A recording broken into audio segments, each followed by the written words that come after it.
नमो ब्रह्मण्य देवाय गोब्राह्मण हिताय च जगद्धिताय कृष्णाय गोविंदाय नमो नमः।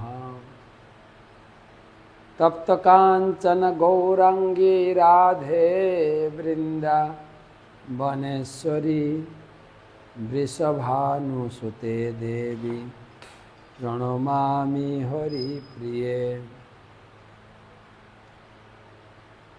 जन्माष्टमी उपलक्षे भगवानेर आविर्भाव तिथि प्रसंगे भागवतमेर दशम स्कंधे द्वितीय अध्यायेर संक्षिप्त सार। गतकाल के प्रथम अध्याय शुनिয়েছিলাম। कंस देवकीर छयटा सन्तान के हत्या करेছে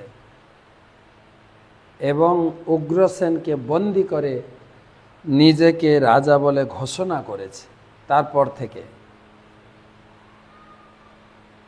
कंस केवल যদু ভোজ অন্ধক বংশীয় রাজাদের রাজ্য সুরসেনের রাজ্য দখল করল না, বরং সে বক, চানুর, তৃণাবর্ত, অঘাসুর, মুষ্টিক, অরিষ্ট, দিবিত, পুতনা, কেশি, ধেনু অসুরদের সঙ্গেও মিত্রতা স্থাপন করল। এমনকি বানাসুর, ভৌমাসুর সবার সঙ্গে সন্ধি স্থাপন করল এবং নিজেকে যদু বংশের ঘোর শত্রু বলে ঘোষণা করল। আর ধীরে ধীরে দেবকী সপ্তম গর্ভবতী হল এবং দেবকীর গর্ভে যখন সপ্তম গর্ভের সন্তান এলো, দেবকী বুঝতে পেরেছিলেন আমার গর্ভে ভগবান এসেছেন। অত্যন্ত আনন্দ এবং হর্ষিত হলেন। কিন্তু যখন মনে হলো জন্মের পরেই কংস তাকে হত্যা করবে, তখন বিষাদে দুঃখে তার মন ভরে গেছিল।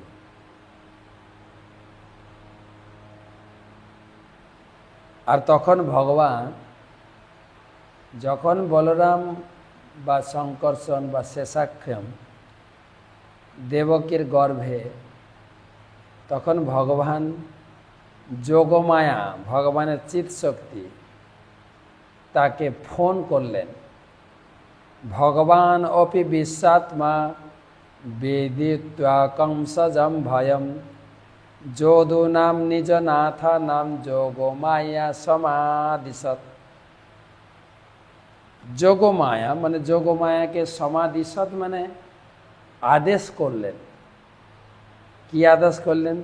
গচ্ছ দেবী বজং ভদ্রে গোপ গভীর লঙ্কিতম রহিণী বসুদেবস্য ভার্যাস্তে নন্দ গোকুলে अन्याश्च कंस संविघ्ना विवरेषु बसंती ही।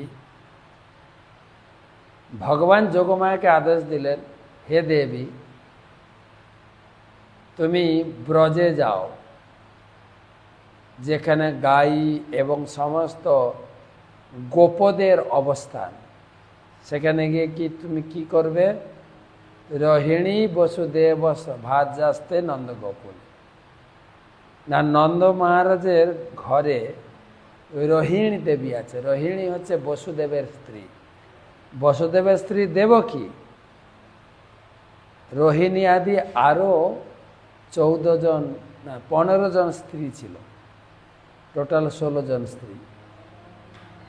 অন্যাশ্চ কংস সংবিঘ্না বিবরেষু বসন্তি। এই সমস্ত পত্নীরা কংসের ভয়ে গোকুলে নন্দ মহারাজের আশ্রয় নিয়েছিলেন। তো আমাকে গিয়ে কি কাজ করতে হবে? ভগবান আদেশ দিলেন, দেবক্যাং জঠরে গর্ভ শেষাক্ষম ধাম ও মামকম।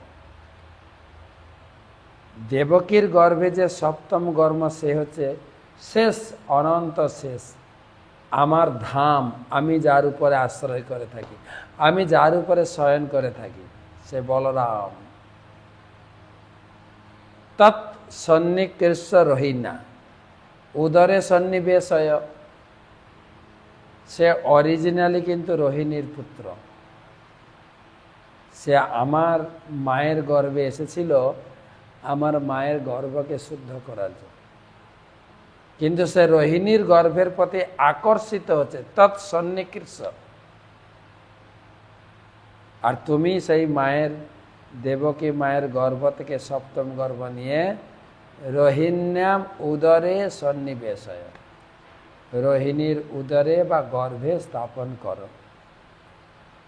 আর তারপরে কি হবে দেখেন, আমি কথা প্রসঙ্গে বলেছিলাম, মানে ভগবান কৃষ্ণ তার এই জন্মের সময় যোগমায়া মহামায়া দুর্গা দেবীকেও তার নার্সিংয়ের কাজে লাগিয়ে দিলেন। আমার মায়ের গর্ভ নিয়ে রোহিণীর গর্ভে স্থাপন করো। এই গর্ভ সন্তান জন্মানো, প্রসব করানো, গর্ভ ট্রান্সফার করা, এ তো নার্সদের কাজ। ভগবান তার জন্মের সময় দুর্গাকে নার্স রূপে কাজে লাগিয়েছে। আরেকটা মনে পড়ে যে এই যে গর্ভ পরিবর্তন করা, আমাদের বর্তমান নার্সদেরও দেখা যায়, যখন গর্ভবতী স্ত্রীকে ওটিতে নিয়ে যায়, বলে দেওয়া হয় অনেক সময়, আমার অনেকগুলো ছেলে একটা মেয়ে চাই, আমার অনেকগুলো মেয়ে একটা ছেলে চাই। ওর ভিতরে ওরা উলট পালট করে। আর এটা শিখিয়েছেন তো ভগবান শ্রীকৃষ্ণ যোগমায়াকে দ্বারা।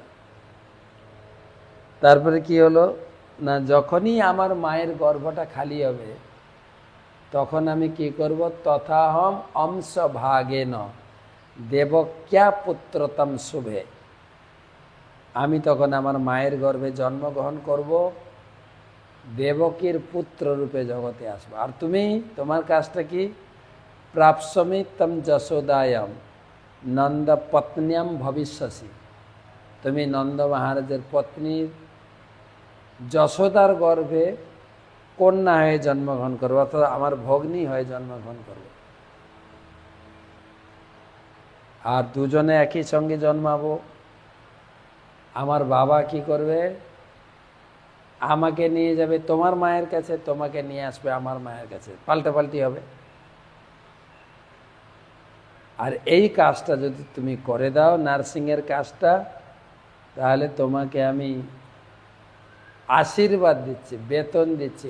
অর্ষিসন্তি মনুষ্যানাম মনুশাস্ত্যাম সর্বকাম বরেশ্বরীম ধূপ উপহার বলিভি সর্বকাম বরপ্রদাম। সকলের জড় বাসনা পূর্ণ করতে আমি তোমাকে আশীর্বাদ দিচ্ছি। তুমি সারা জগতের লোকের কাছে পুজো পাবে, সারা জগতের মানুষ তোমাকে পুজো করবে, ধুমধাম সহকারে ধূপ দীপ আরতি এমনকি বলি দিয়েও তোমাকে পূজা করবে। আর তুমি কি করবে, সর্বকাম বরপ্রদাম, তুমি সবার মনোবাসনা পূর্ণ করবে, যে যা চাইবে। তোমাকে কি কি নামে পূজা করবে, নাম ধ্যেয়ানি কুর্বন্তি স্থানানি চ নরা ভূপি, ভিন্ন ভিন্ন নামে ভিন্ন ভিন্ন স্থানে তোমাকে ভিন্ন ভিন্ন নামে পুজো করবে। দুর্গেতি ভদ্রকালীতি বিজয়া বৈষ্ণবীতি চ কুমুদা চণ্ডিকা কৃষ্ণা মাধবী কর্ণকেতি চ, কর্ণকেতি মানে কন্যাকুমারী, মায়া নারায়ণী ঈশানী শারদেম্ব কেতি চ শারদেত্তম্বী কেতি চ, শারদা, এইসব নামে তোমাকে পূজা করবে। আর যেহেতু দেবকীর গর্ভ থেকে রোহিণীর গর্ভে আকর্ষিত হলেন, তাই সেই সপ্তম গর্ভ সন্তানের নাম হবে গর্ভ সংকর্ষণাত্তং বৈ পাহু সংকর্ষণং। যেহেতু রোহিণীর গর্ভে আকর্ষিত হয়েছিল তাই তার নাম হবে সংকর্ষণ। রামেতি লোকরমণাৎ, যেহেতু লোকের আনন্দ বিধান করবে তাই তাকে বলভদ্র বলচ্ছয়া, তখন তাকে বলভদ্র বা বলরাম বলে সম্বোধন। এই ভগবান কৃষ্ণ আদেশ করলেন, সন্নির্দিষ্টং ভগবতা তথেত্তমিতি তদ্বচ প্রতিগৃহ প্রতিক্রম্য গাম তথা তথা করত। ভগবানের দ্বারা এভাবে আদিষ্ট হয়ে যোগমায়া তৎক্ষণাৎ সেই আদেশ শিরোধার্য করেছিলেন এবং ওম উচ্চারণের দ্বারা তিনি যে তার সেই আদেশ পালন করবেন তা প্রতিপন্ন করেছিলেন। তারপর ভগবানকে প্রদক্ষিণ করে তিনি পৃথিবীতে নন্দ গোকুল নামক স্থানে গমন করেছিলেন, ভগবানের নির্দেশ অনুসারে কার্য করেছিলেন।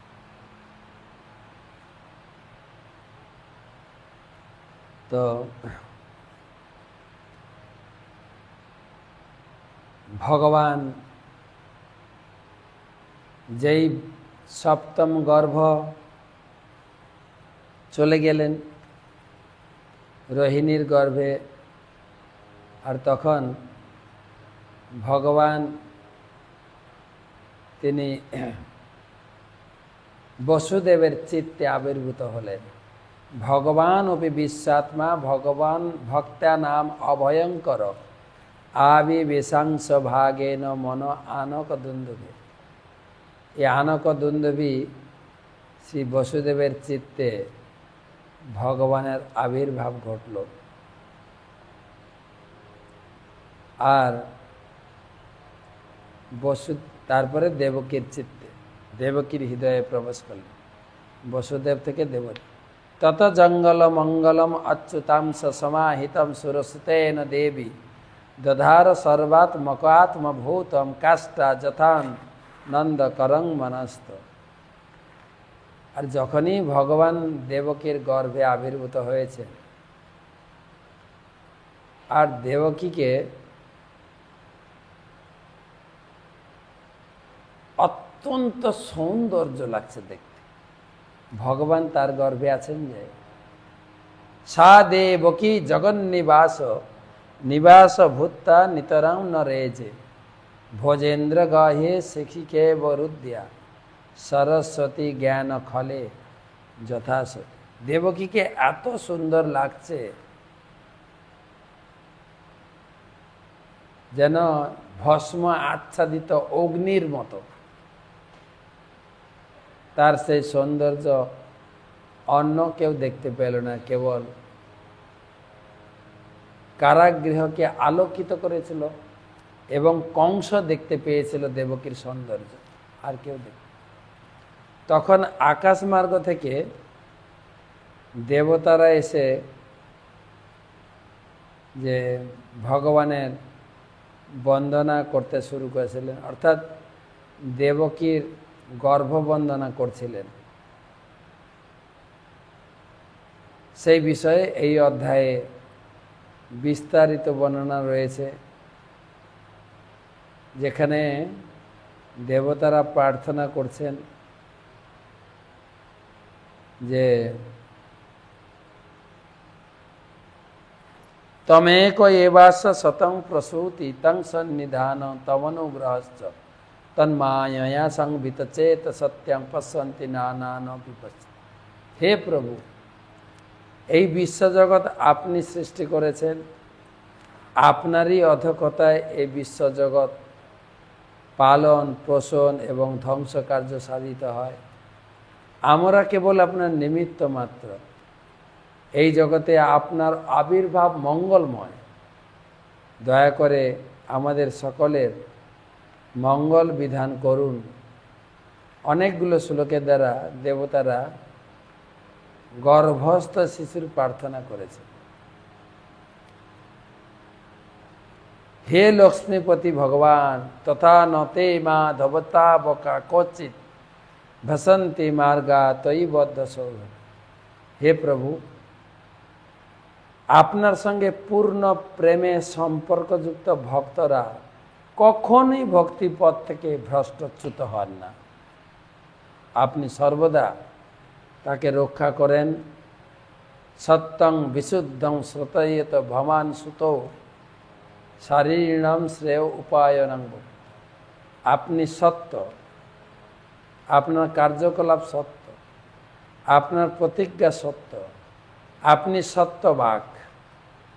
সত্য ধর্মই হচ্ছে আপনার একমাত্র আশ্রয়। সত্যম ন চেতা দ্রুতম নিজ ভাবে। এবং সত্য সংকল্পের দ্বারা আপনি জগৎকে পরিচালিত করেন। হে ভগবান, আপনাকে কেবল দণ্ডবত প্রণাম ছাড়া আর কিছু করার নেই। এইভাবে অনেক বড় দেবতাদের প্রার্থনা করলেন।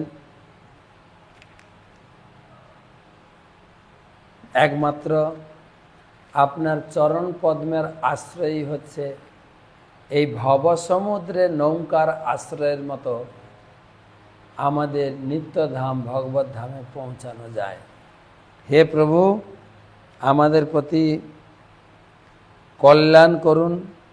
নিত্য শুদ্ধ সত্যময় তোমার আদি স্বরূপে তুমি এই জগতে আবির্ভূত হবে, তা দেখে আমরা, তা শুনে আমরা তা রূপে মুগ্ধ হয়ে আমরা কেবল বারবার সশ্রদ্ধ প্রণতি নিবেদন করি।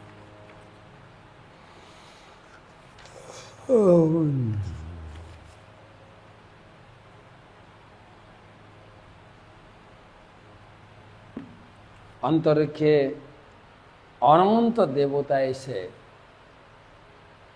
গর্ভস্থ শিশু ভগবানের বন্দনা করছে। মা যশোনা দেবকী তাদের সেই প্রার্থনাগুলি আধো আধোভাবে শুনতে পাচ্ছে, তথাপি তিনি কখনো কখনো ভয়ে ভীত হচ্ছে।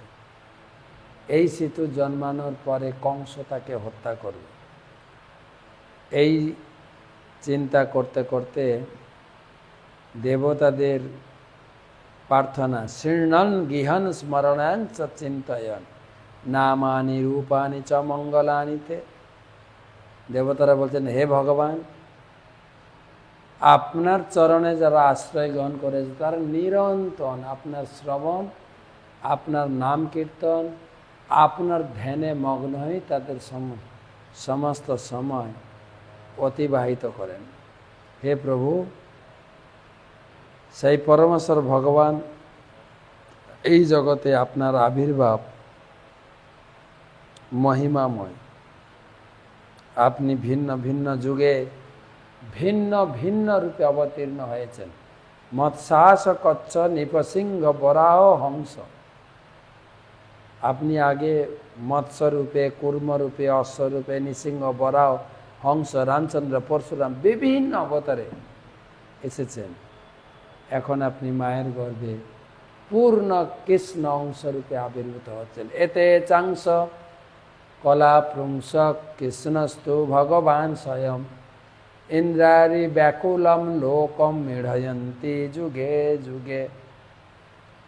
এইভাবে ধীরে ধীরে প্রার্থনা করে এই অধ্যায়ের ইতি টানা হয়েছে। সুখদেব গোস্বামী বললেন, দেবতারা গর্ভস্থ ভগবান কৃষ্ণের স্তব স্তুতি করে তারা তাদের বাড়ি স্বর্গলোকে ফিরে গেলেন। এই পর্যন্ত আমাদের দ্বিতীয় অধ্যায়। এখন ভাগবতের আলোচনা। চিন্তামণি প্রকর সদ্মা সুকল্প বৃক্ষ লক্ষাভিতে সুসুরবীরভিপালয়ন্তম লক্ষ্মী সহস্র শতসম্ভ্রম সেব্যমানম গোবিন্দমাদি পুরুষম তমহং ভজামি।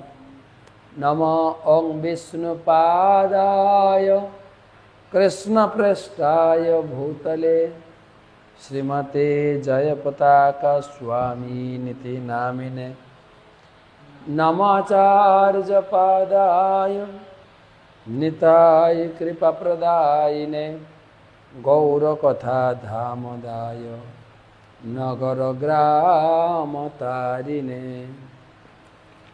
আজনলম্বিত ভুজৌ কনকাবদাতৌ সংকীর্তনৈকপিতরৌ কমলায়তাক্ষৌ বিশ্বম্বরৌ দ্বিজবরৌ যুগধর্মপালৌ বন্দে জগৎপ্রিয়করৌ করুণাবতারৌ নমঃ বিষ্ণুপাদায় কৃষ্ণপ্রেষ্ঠায় ভূতলে শ্রীমতে জয়পতাকা স্বামিনিতি নামিনে নমাচার্যপাদায় নিতাই কৃপাপ্রদায়িনে গৌরকথা ধামদায় নগর গ্রাম তারিণে।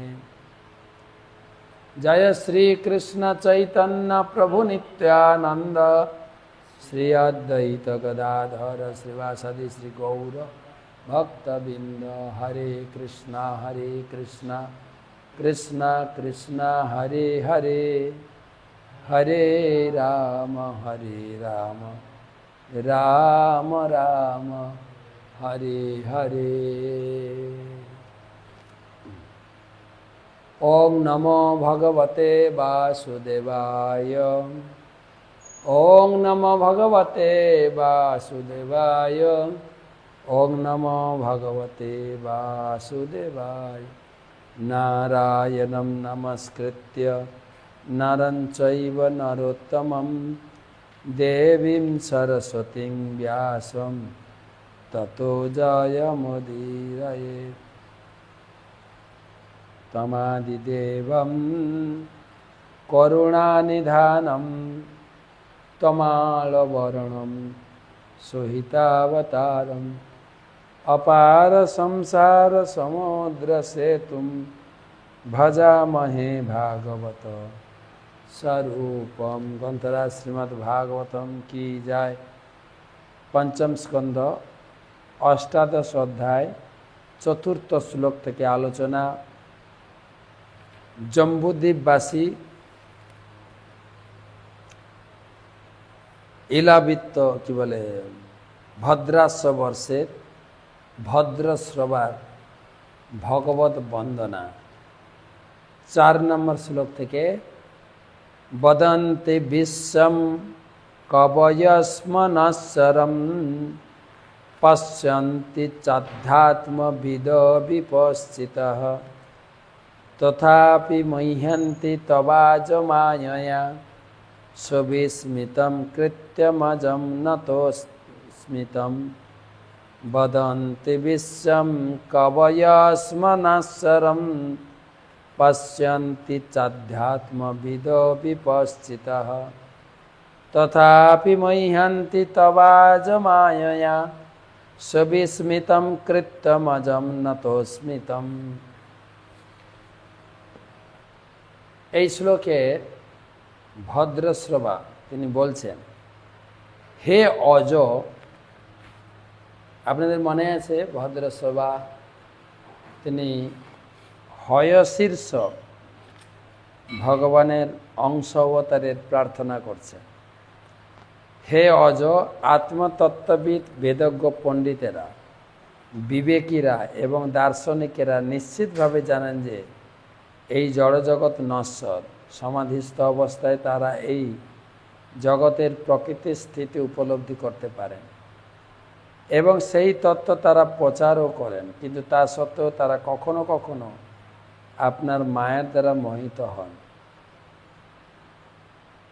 এটি আপনার অদ্ভুত লীলা। আমি বুঝতে পারি যে আপনার মায়া অতি অদ্ভুত। আপনাকে সশ্রদ্ধ প্রণতি নিবেদন করি। যারা বেদজ্ঞ পণ্ডিত, দার্শনিক, তারা বুঝতে পারে যে এই জগৎ হচ্ছে মায়ার দ্বারা রচিত।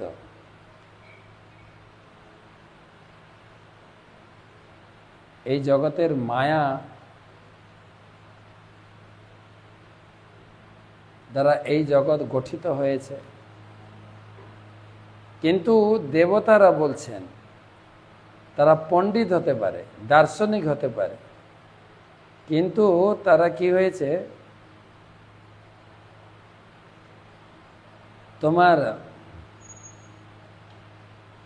চরণে আশ্রয় গ্রহণ না করার ফলে তারা বিভ্রান্ত হয়ে যায়, তারা তাদের পথ থেকে পতন হয় তাদের। যে না অরবিন্দাক্ষ বিমুক্ত মানি না।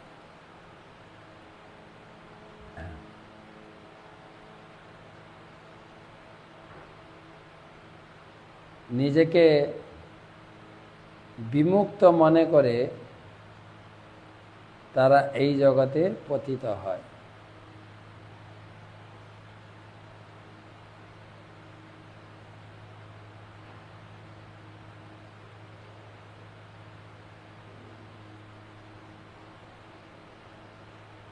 দেবতারা বলছেন, যদি আপনার চরণে আশ্রয় গ্রহণ করে তাদের বিভ্রান্তি বা পতন হওয়ার সম্ভাবনা নেই। যখনই আপনার চরণ থেকে তার নিজেকে স্বতন্ত্র বলে মনে করে, হ্যাঁ, তখনই তারা এই জগতে বিভ্রান্ত হয়ে যায়।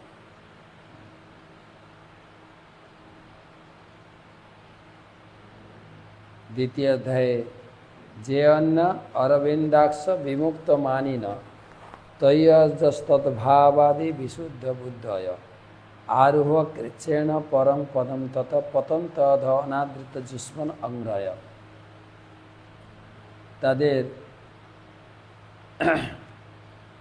তারা বিমুক্ত মানিন, নিজেকে মুক্ত মনে করে,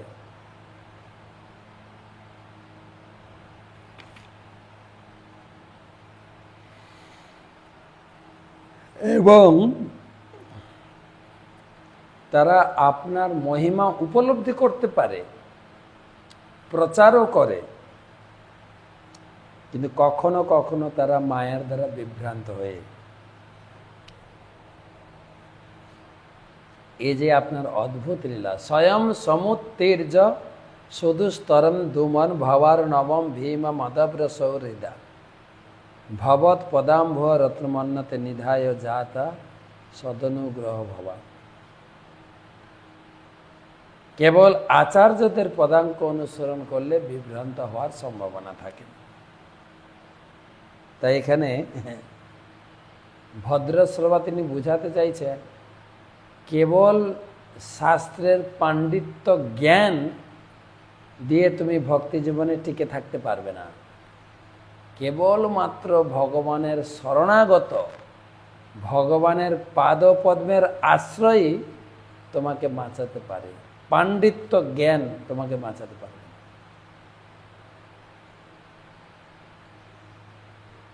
যে অন্য অরবিন্দাক্ষ বিমুক্ত মানেন,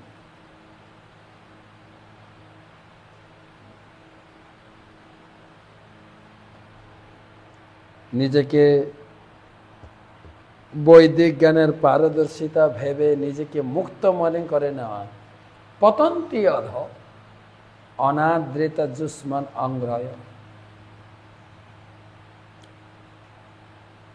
5 নম্বর শ্লোক।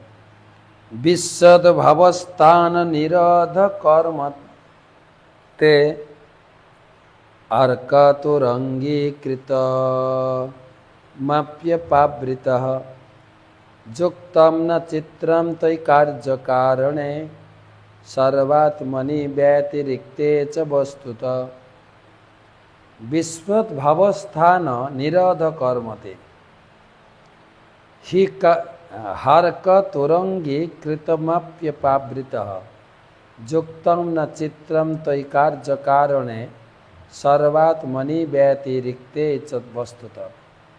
हे भगवान, যদিও আপনি জড়জগতের সৃষ্টি স্থিতি ও পরর কার্য থেকে সম্পূর্ণ পৃথক এবং এই সমস্ত কার্যকলাপের দ্বারা আপনি কখনো প্রভাবিত হন না, তবুও তারা আপনার দ্বারাই সম্পাদিত হয়েছে বলে স্বীকৃত হয়। তাতে আশ্চর্য হবার কিছুই নেই, কারণ আপনার অচিন্ত্য শক্তির প্রভাবে আপনি হচ্ছেন সর্বকারণ পরম কারণ, আপনি সমস্ত কার্যের কারণ, যদিও আপনি সব কিছু থেকে স্বতন্ত্র। এইভাবে আমরা উপলব্ধি করতে পারি আপনার অচিন্ত্য শক্তির দ্বারাই সব কিছু ঘটছে। এই জগতে যা কিছু ঘটছে আপনি কার্য কারণ কর্তৃত্বে। বিশ্বদ ভব স্থান নিরোধ কর্মতে। বিশ্ব সৃষ্টি করছেন, পালন করছেন, নিরোধ লয় করছেন, সব আপনি।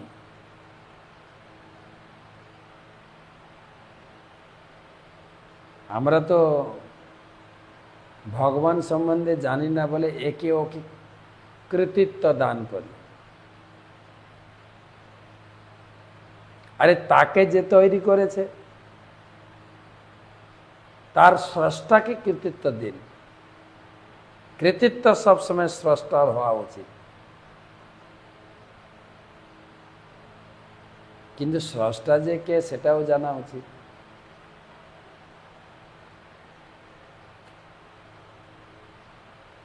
একটা লোক একটা পঞ্চায়েতের অধীনে চাকরি করত।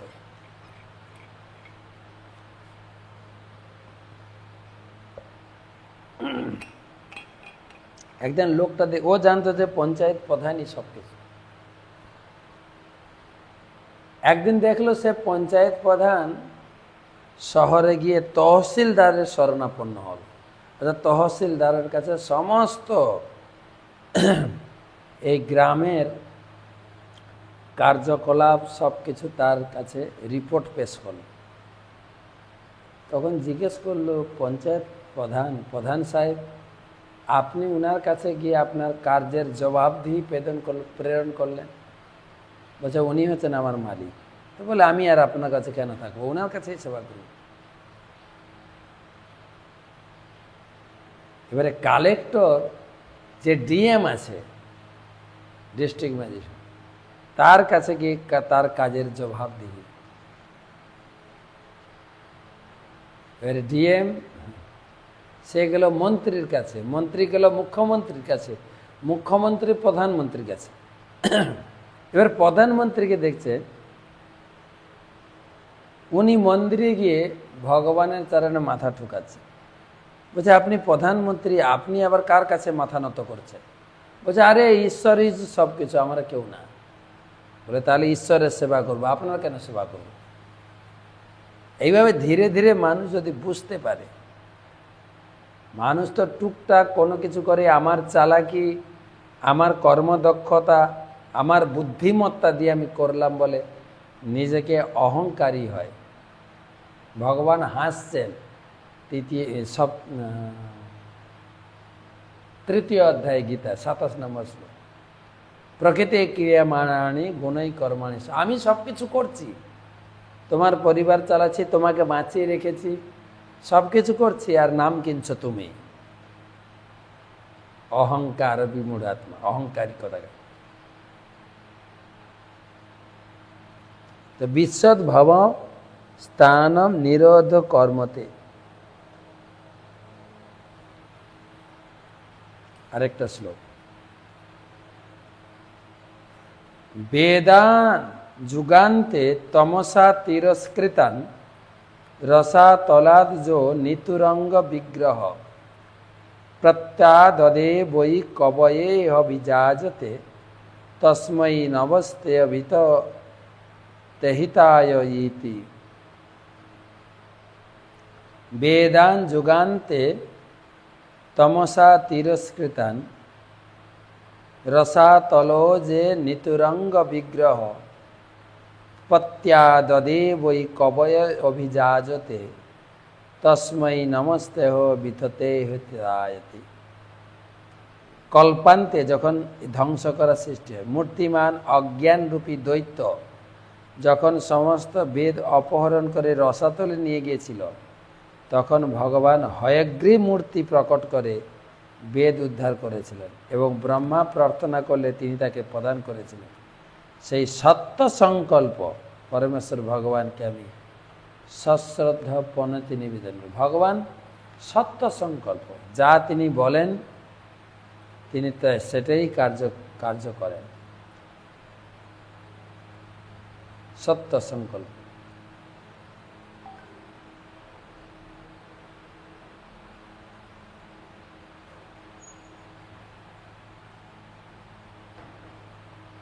তিনি সংকল্প করেছেন ব্রহ্মার কাছে এই জগতে আবির্ভূত হবেন, আবির্ভূত হয়েছে, অসুর বিনাশ আদি কার্যাদি সম্পন্ন করেছে। সত্য সংকল্প। রসাতলদ যে তিনুরঙ্গ বিগ্রহ পত্যাদদে বৈ কবয় অভিযাজতে। তিনি সত্য সংকল্প হয়ে এই জগৎকে তিনি উদ্ধার করেছেন। সেই হয়গ্রীব মূর্তি ধারণ করে, বরাহ মূর্তি ধারণ করে। নমস্তে অবিতে তত্ত্বায়িতি। সত্য সংকল্প ভগবানকে প্রণাম নিবেদন করে। এইভাবে মোটামুটি আমরা আজকে 3টা শ্লোক পড়লাম, 4, 5, 6। ভগবানই এই জগতের ধারক, বাহক, পালক এবং নিরোধ। তিনি এই জগতে সময়ে তিনি এই জগৎকে তিনি ধ্বংস করেন। আর যখন বেদ জ্ঞান এই জগতে হারিয়ে যাচ্ছিল, হয়গ্রীব মূর্তি ধারণ করে তখন জগৎকে রক্ষা করেছিলেন। এবং দ্বাপর যুগের শেষেও আমরা দেখেছি এই জগতে সেই বেদ জ্ঞানকে পুনরায় গুরু পরম্পরার মাধ্যমে সংযোজন করেছিলেন। যে ইমম বিবস্বতে যোগন পক্তবান হবভয়ম বিবস্বান মনবে প্রাহ মনু ইক্ষা কব্রবে। আমি এই বেদের জ্ঞান প্রথমে সৃষ্টির শুরুতে সূর্যদেবকে দিয়েছিলাম। সূর্যদেব দিয়েছিলেন মনু, ইক্ষাকু, এইভাবে গুরু পরম্পরা ক্রমে আসছিল। কিন্তু বেদ জ্ঞান ধীরে ধীরে হারিয়ে যায়। আমি পুনরায় স এবায়ং মায়াতে অদ্য যোগপ্রাপ্ত পুরাতন। আজকে সেই বেদের জ্ঞান ধীরে ধীরে যা নষ্ট হয়েছিল, আজকে তোমাকে অর্পণ করব। তুমি আমার ভক্ত এবং সখা। ভগবান যুগে যুগে এইভাবে জগৎ রক্ষাতে বেদের জ্ঞানের সাশ্রয় দান করেন। আর বেদের জ্ঞানের দ্বারাই জগৎকে রক্ষা করা সম্ভব। ধর্ম রক্ষতি ধর্মত। জ্ঞানী এই ধর্মকে ধারণ করে থাকে। তাই বেদান যুগান্তে তমসা তীর। যুগান্তে যখন বেদ অপহরণ হয়ে গেছিল, তো হয়গ্রীব মূর্তি ধারণ করে বেদ রক্ষা করেছিলেন ব্রহ্মার প্রার্থনায়। তো তারপরের আলোচনা আরো বিস্তারিত আমরা পড়ব আগামী কালকের ক্লাস। আজকে আমরা ভগবানের আবির্ভাবের দ্বিতীয় অংশ তথা ভাগবতমের 3টি শ্লোক পর্যালোচনা করলাম। শুভরাত্রি।